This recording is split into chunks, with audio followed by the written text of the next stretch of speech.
각자의 자리가 어디인지 아는 것이 너무나 중요합니다. 내 자리가 어디인지를 알아야 내가 무엇을 해야 아는 것이고, 그리고 무엇을 하는지를 알아야 분명한 결실이 있는데, 내 자리가 어디인지, 나는 무엇을 해야 되는지 그것을 알지 못하니 결실이 없습니다. 하나님, 우리에게 내 자리가 어딘지 알 수 있는 지혜를 허락하여 주옵소서. 내 지혜가 부족하여 깨닫지 못한다면 지인을 보내시사 깨닫게 하여 주옵시고, 만일에 내가 스스로 깨닫지 못하고 아직도 방황하고 있다면 깨달을 수 있는 방법을 허락하시사 그 자리를 내가 지키게 하여 주시옵소서. 그래서 그 자리를 통해서 내가 해야 할 일을 하여 하나님이 주시는 그 온전한 열매를 얻게 하여 주시옵소서. 우리들에게 그 각자의 자리가 있는 줄로 믿습니다. 하나님, 구하옵나니 저희들에게 그 자리를 지킬 수 있는 지혜와 그 자리를 찾을 수 있는 지혜와 그 자리에서 얻을 수 있는 열매를 얻게 하여 주시옵소서. 오늘도 감사합니다. 고마우신 예수님 이름으로 기도드렸습니다. 아멘, 아멘. 오늘은 열왕기하 12장 말씀 같이 볼까요? 12장 1절에서 8절까지.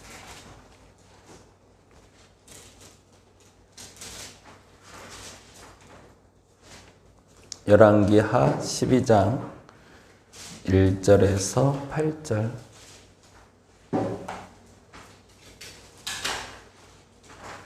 네, 우리 같이 한 목소리로 천천히 읽도록 하겠습니다. 예후의 제7년에 요아스가 왕이 되어 예루살렘에서 40년간 통치하니라. 그의 어머니의 이름은 시비에라. 브엘세바 사람이더라. 요아스는 제사장 여호야다가 그를 교훈하는 모든 날 동안에는 여호와 보시기에 정직히 행하였으되 다만 산당들을 제거하지 아니하였으므로 백성이 여전히 산당에서 제사하며 분향하였더라. 요아스가 제사장들에게 이르되 여호와의 성전에 거룩하게 하여 드리는 모든 은 곧 사람이 통용하는 은이나 각 사람의 몸값으로 드리는 은이나 자원하여 여호와의 성전에 드리는 모든 은을 제사장들이 각각 아는 자에게서 받아들여 성전의 어느 곳이든지 파손된 것을 보거든 그것으로 수리하라 하였으나 요아스 왕 제23년에 이르도록 제사장들이 성전의 파손한 데를 수리하지 아니하였는지라. 요아스 왕이 대제사장 여호야다와 제사장들을 불러 이르되 너희가 어찌하여 성전의 파손된 데를 수리하지 아니하였느냐. 이제부터는 너희가 아는 사람에게서 은을 받지 말고 그들이 성전의 파손된 데를 위하여 드리게 하라. 제사장들이 다시는 백성에게 은을 받지도 아니하고 성전 파손한 것을 수리하지도 아니하기로 동의하니라. 아멘. 오늘은 좀 재미난 얘기가 있어서 그 얘기를 좀 나눴으면 좋겠다 싶어 12장을 읽었고요. 12장부터 14장까지 보는 날인데 12장엔 이렇게 적어주실래요? 요아스의 헌금함의 유래는, 헌금함이 최초로 등장, 언약궤, 헌금궤라고 표현이 되어 있는데 헌금함이라고 해야 우리가 좀 익숙할 것 같아요. 요아스가 만든 헌금함의 유래는, 이제 이름들이 자꾸 왔다 갔다 하니까 이게 이스라엘 왕인지 유다 왕인지 왔다 갔다 하는데 예루살렘 성전이 나오는 걸 보니 이건 유다가 맞겠죠. 그렇죠? 유다의 왕 요아스를 말하고 있습니다. 예루살렘의 요아스, 아니 남유다겠구나 이렇게 생각하시고 보시면 좋겠고, 성전에 있었던 헌금함이 왜 만들어졌는지 그 얘기 조금 있다가 같이 먼저 나중에 나누도록 하겠습니다. 13장은 이렇게 적어주시면 좋을 것 같아요. 북이스라엘의 징계 방법은, 이제 남유다 얘기했으니 북이스라엘 얘기도 해야겠다. 그러고서 북이스라엘 얘기를 하는데 참 재미난 얘기가 나오고 있어요. 13장 2절부터 볼까요? 13장 2절 같이 한번 읽어보겠습니다. 여호와 보시기에 악을 행하여 이스라엘에게 범죄한 느밧의 아들 여로보암의 죄를 따라가고 거기서 떠나지 아니하였으므로, 거기다가 줄을 좀 쳐놓죠. 여호와 보시기에 악을 행하여 그리고 죄를 따라가고 거기서 떠나지 아니하였으므로. 그 다음에 3절 같이 읽어봅니다. 여호와께서 이스라엘에게 노하사 늘 아람 왕 하사엘의 손과 그의 아들 베나닷의 손에 넘기셨더니 노아사와 손에 넘기셨더니 줄 쳐놓고요. 4절 말씀. 아람 왕이 이스라엘을 학대함으로 여호아스가 여호와께 간구하매 여호와께서 들으셨으니 이는 그들의 학대받음을 보셨습니다. 거기다가 줄을 좀 쳐놓죠. 학대함으로 간구하매 들으셨으니. 그리고 5절 같이 읽어봅니다.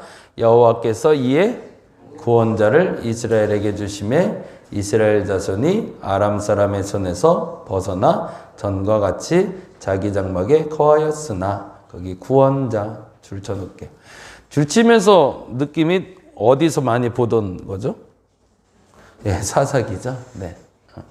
이게 굉장히 재미난 패턴이 있어요. 그래서 그걸 설명을 잠깐 드리려고 그러는데 나중에 이제 성경 공부하면서 한번 좀 말씀드릴 거지만 성경에 큰 줄기들이 있어요. 그래서 이제 그 줄기들을 찾아서 보시면 훨씬 재미나게 보실 것 같은데 아브라함과 이삭과 야곱의 한 줄기가 나오고요. 아브라함과 이삭과 야곱. 한번 적어 놓어 보세요. 아브라함, 이삭, 야곱. 예전에 며칠 전에 우리 남원 집사님 연락 와서 그 얘기는 좀 했는데 제가 이제 성경 보다가 보게 된 줄기인데요. 나중에 요거는 정리가 되면 책으로 하나 만들어서 나눠 드릴게요. 아브라함, 이삭, 야곱. 그때 성경 공부했던 분들은 알겠다. 아브라함, 이삭, 야곱 적으시고 그리고 그 옆에는 이렇게 적어주세요. 출애굽기부터 시작되는 유명한 인물들 있죠. 모세, 여호수아. 그 다음 뭐 적으면 될까요? 사사기 적으시면 되고요. 네. 그 다음에 이제 적어야 될 사람이 있습니다. 다윗, 그리고 솔로몬, 열왕기. 이렇게 적어 놓으시면 될 것 같아요. 어떻게 적으셨는지 모르겠는데, 이제 이렇게 해서 볼게요. 잠깐, 앞에 잠깐 봐주세요. 아브라함, 이삭, 야곱 이렇게 적으셨어요? 아니면 아브라함, 이삭, 야곱 이렇게 적으셨어요? 옆으로 적으셨어요? 네. 이렇게 보시면 돼요. 아브라함, 이삭, 야곱으로 적으셨으면 아브라함, 이삭, 야곱, 모세, 여호수아, 사사기, 그리고 다윗, 솔로몬, 열왕기 이렇게 적으신다. 그럼 뭐가 같은 걸까요? 예, 아브라함과 모세와 다윗 한 시대고요. 그리고 이삭과 솔로몬과 그리고 여호수아 한 시대고요. 그리고 야곱과 사사기와 열왕기가 한 시대입니다. 네, 그렇게 해놓으세요. 네, 이건 나중에 우리 성경 공부할 때 한번 얘기할게요. 동일한 시대로 만나고 있어요. 참 재미난 패턴으로 돌아가는데 아브라함의 신앙을 1세대 신앙이라고 불러요. 그리고 이삭의 시대를 2세대 신앙이라고 부르고 야곱을 3세대 신앙이라고 불러요. 그래서 1세대, 2세대, 3세대로 나눠서 신앙의 패턴이 성경은 돌아가고 있는데요. 이 1세대 신앙 때문에 새로운 신앙의 시대, 그리고 새로운 하나님의 시작이 열리기 시작합니다. 그게 이제 아브라함, 그리고 모세, 그리고 다윗이었죠. 그리고 그 사람 때문에 누리는 사람들이 나왔는데 그 누리는 사람들이 바로 아까 말씀드린 이삭, 여호수아, 솔로몬이에요. 그래서 1세대 신앙인들을 여기까지만 적어 놓으세요. 나중에 또 설명드릴게요. 1세대 해놓고 맨 밑에는 복종 이렇게 적어 놓으시고요. 이거는 보통 제가 집회 나가서 1시간 정도 같이 설명하면서 하는 얘기인데 이게 되게 재밌어요. 이건 나중에 한번 설명드릴게요. 일단 적어 놓으세요. 예. 1세대는 복종, 그리고 2세대는요 아까 말씀드린 이삭, 여호수아, 그리고 솔로몬은 부종 이렇게 적어 놓으시면 좋고요. 예.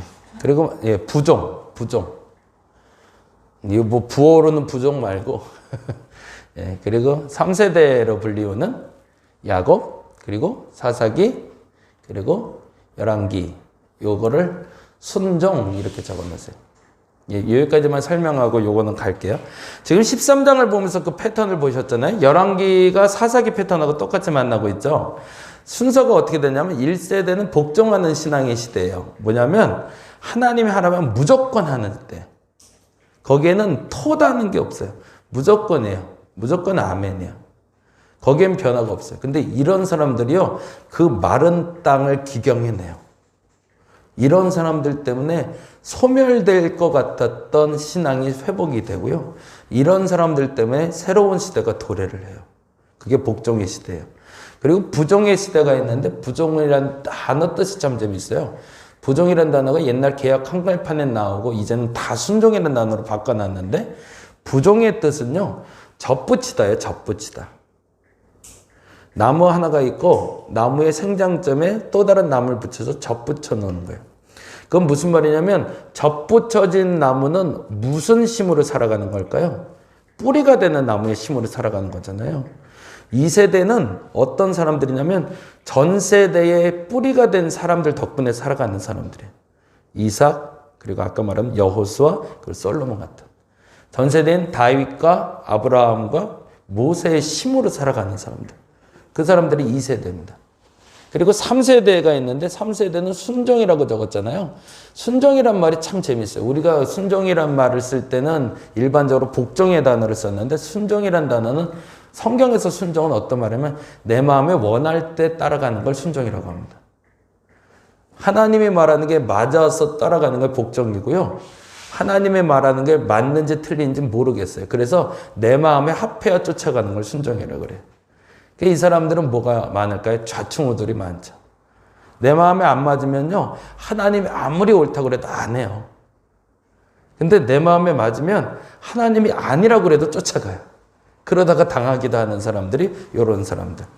그래서 그걸 순종의 사람들이라고 얘기하는데 그 신뢰가 야곱이란 사람이고요. 사사시대죠.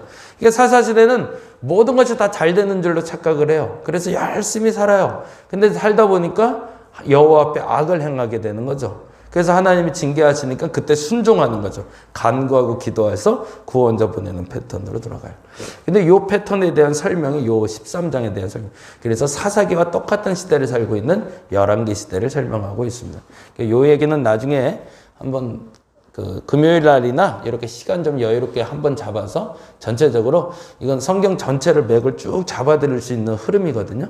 그래서 그거 한번, 요거는 신약부터 시작해서 요즘 시대까지 이렇게 읽게 돼요. 요건 한번 다시 한번 말씀을 드릴게요. 자, 그리고 14장은 북이스라엘의 번성에 대한 오해는 조금 길죠. 북이스라엘 번성에 대한 오해는 이렇게 적어주세요. 오늘은 12장 다루기 어렵겠는데요. 시간이. 간단하게 일단 얘기하고 갈게요. 14장은 북이스라엘 번성에 대한 오해는, 여기 굉장히 재미난 단어가 나와. 26절, 27절 볼게요. 14장 26절, 27절.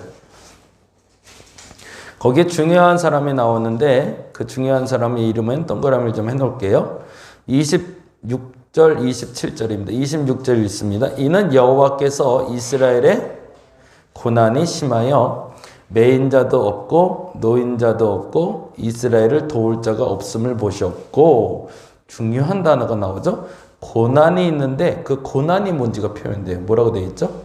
매인자도 없고 노인자도 없고 이스라엘을 도울 자도 없대요. 그게 고난이라고 표현하고 있어요. 정말 재미난 표현이죠. 고난이라고 하면 보통 우리가 뭐라고 생각하죠? 뭔가 좀 고통이 찾아왔을 때 우리는 고난이라고 얘기하잖아요. 그렇죠? 근데 이때를 언제를 얘기하냐면, 여러분이 너무 잘 아는 사람이 나오는데요. 25절로 한번 보겠습니다. 25절. 이스라엘 하나님 여호와께서 그의 종 가드 헤멜, 누구가 나오죠? 아미떼의 아들 선지자? 예, 요나가 나오네요. 요나는 다 아시죠? 예, 요나의 시대라는 겁니다.